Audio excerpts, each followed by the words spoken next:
buenas tardes a la licenciada Saberta y al licenciado Clery.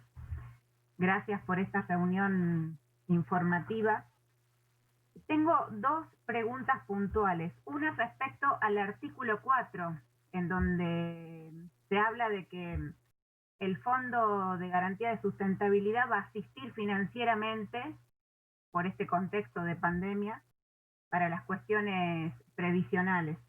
Entonces mi pregunta es, más allá de que el artículo explica que va a depender del Ministerio de Economía y demás, si ya calcularon este impacto, si ya tienen un monto estimado para lo que va a ser esta asistencia financiera, si lo tienen previsto hacerlo cuándo, y si además tienen un monto de todo lo que se viene invirtiendo en lo que se mal llamado el gasto social, en todo lo que fueron las ayudas y demás. Y por otro lado, atento a que se incorporó en diputados el artículo 2, que fue que es el que garantiza que todas las deudas previsionales, los juicios se van a pagar. En el presupuesto hay dos artículos, el 36 y el 37, que establecen un límite para todo lo que son las deudas previsionales. Esto no sería como desdecirse de lo que están asegurando en el artículo 2 de este proyecto de ley. No es como que el Poder Ejecutivo tiene una herramienta discrecional para limitar el pago de estos juicios y deudas. Esas son mis dos preguntas, a cualquiera de los dos.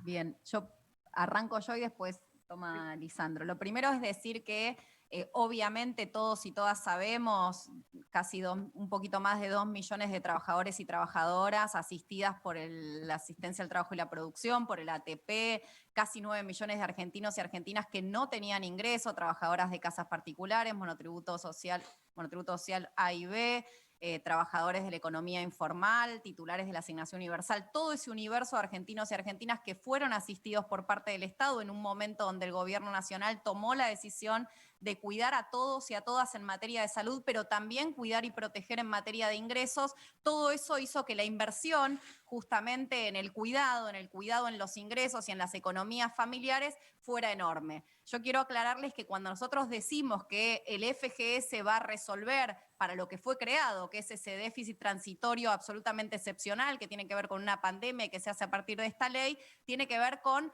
lo que tenía que ver con antes de la pandemia, los ingresos y egresos del sistema previsional argentino. No incluye las decisiones del gobierno nacional de invertir para acompañar a la población argentina.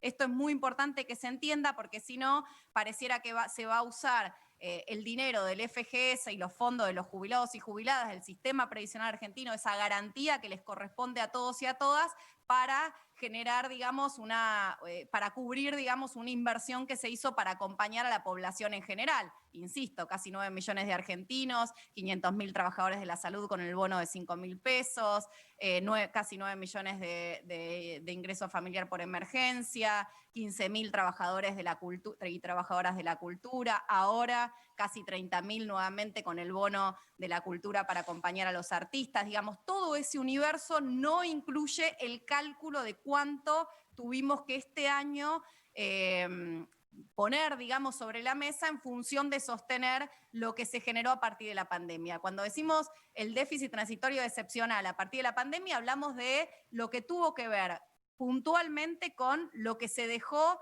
de recaudar, por decir de alguna manera, no sé si es correcto en términos económicos, a partir de las dificultades económicas puestas por la pandemia y no con las decisiones de un gobierno de acompañar a todos y a todas, a la población argentina en general, con esta cantidad de medidas que se tomaron justamente para que ningún argentino se sienta abandonado en el momento más crítico en términos de emergencia sanitaria que vivimos todos y todas, los argentinos y las argentinas en general. Ningún ciudadano de la Argentina, por lo tanto tampoco ningún gobierno había vivido una situación como la de la pandemia. Esto es lo que estamos atravesando y nuestro gobierno tomó la decisión de acompañar y no dejar solo a nadie. Por lo tanto, eso fue una inversión enorme, pero no tiene que ver con lo que se va a calcular para poder generar desde el FGS esto de cubrir este déficit transitorio.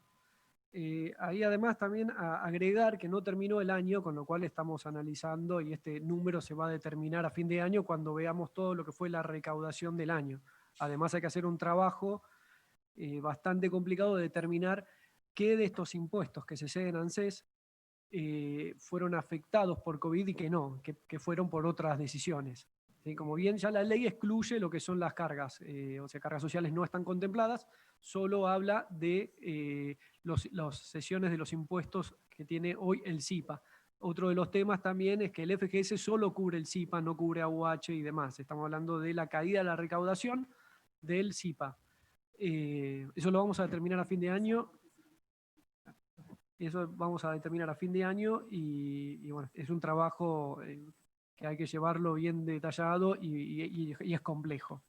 Con respecto al presupuesto, me han mandado sí, el comentario, yo le he hablado con Economía y lo que me han dicho, creo que tienen razón, es que como esta ley no está vigente, el presupuesto se tiene que mandar en base a las normas vigentes y entonces dejaron en como se pasa siempre todos los años.